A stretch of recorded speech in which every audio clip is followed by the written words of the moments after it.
Wood Show, and I'm going to tell you why you should not feel fine. Alright, I'm doing a series of videos. I got a bunch of topics that are seemingly unreal, but they're real. It's real stuff that's happening. Crazy shit. So what I'm trying to do is kind of talk you people through some things, and this topic is going to be on immigration ban and terrorism. Alright, so if you want to hear more about that, listen in. Alright, last Friday, we saw something. Saw something extraordinary. But I'm going to tell you what it really was. It was a magic act. That's what it was. I don't know if any of you have ever been to a magic show. What happens? The magician is moving something out here. He's got something, and you're watching the thing that's moving. You're kind of paying attention to that. In the meantime, there's something kind of going on behind the scenes, something under the table. I'm going to suggest to you that that's what last Friday was. Last Friday was a smoke and mirrors operation. It was to distract you from something else, so you're going to be outraged. You're going to pay attention to that. You're going to protest. And I want you to check out my video on protest and see what's wrong with that. Because basically, you gave the right some unbelievable footage that they can use against you. Check out my video on protests. I know people are outraged. I mean, it was the biggest clusterfuck I think anybody has ever witnessed. Everybody that talks about it's all they can talk about it. In the meantime, same day on Saturday, you got Steve Bannon getting appointed to the National Security Council. People have talked about that a little bit, but kind of the immigration ban took a much bigger focus, got a lot more attention.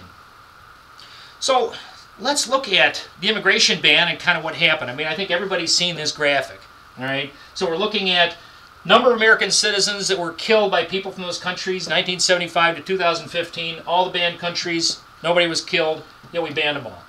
Yet we look at the ones that didn't get banned in Saudi Arabia, United Arab Emirates, Egypt, Lebanon. Wow, there's, you know, basically it's the 9/11 thing. So basically it's all the people that got killed in 9/11 were from those countries. That's how many people they killed. But we didn't ban any of those. And I mean, there's reasons, I'm thinking why, because we have economic interests with those countries, Trump properties in those countries. So there were some kind of questionable reasons for carrying out the immigration ban. I know we're all doing it all under the guise of terrorism. We're trying to stop terrorism in this country. All right. Well, the thing is, the dialogue about terrorism has really been ratcheted up by people that have a vested interest in creating chaos. Don't believe me? Look around. Look and see what's going on. Look at how much we distrust each other. They just burned a mosque down in Texas. All right? The people were peaceful. They're doing the same thing that you're trying to do. You want to know what happened with that one that's kind of funny? The Jewish church, the synagogue next door, they gave the people from the mosque their keys so they could practice their religion in there. How ironic is that? Maybe this is what it was intended to happen. I mean, Donald Trump is actually uniting the religions by trying to drive them apart. It's a weird way to get things done, I agree, but you know what? That movement, that symbolism, that sign from that synagogue showed what we should be doing in this country. We need to have less distrust of others, less fear of others. We can't listen to these people that are constantly telling us every single one of them is evil, because they're not. Because guess what happens if we do? If we do, we start distrusting everybody. You start having things like, there was an incident at the airport the other day where somebody assaulted a woman because she was wearing a hijab. Is that what we've come to? Really? That was not a violent person.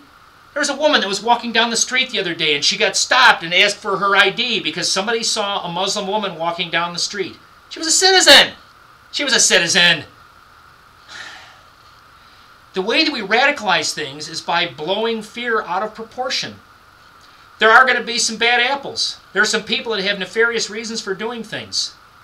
One of the biggest terrorist attacks we had in this country was by an American guy. Yeah, ever heard of the Oklahoma City bombing? Timothy McVeigh? White supremacist guy. Yeah, he went in, they basically blew up a federal building. You can look at the pictures of it. He had a bomb that was made out of fertilizer that blew the building in half. It is unbelievable to look at the devastation and how many people were killed by that. There's no terrorist involved there. There's no Muslim terrorist. That was an American citizen. That was a white guy. Yeah. He's kind of like related to the guys that are taking over now. White supremacist. When you look at what those people think of, They think of a society where it's whites only. That's where these guys are thinking. So, I don't know what we can do about this. My suggestion to you, and probably most of you listening to this are liberals, you're doing it already, you reach out to people, you understand people. Other people, we got to get rid of hateful media.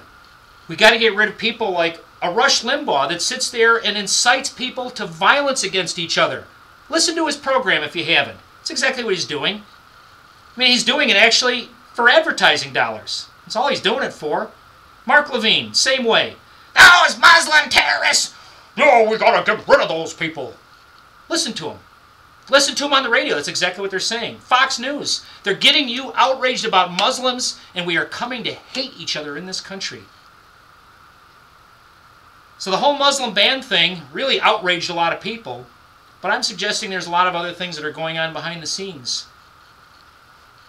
But we really need to kind of start having respect for each other. Love for each other.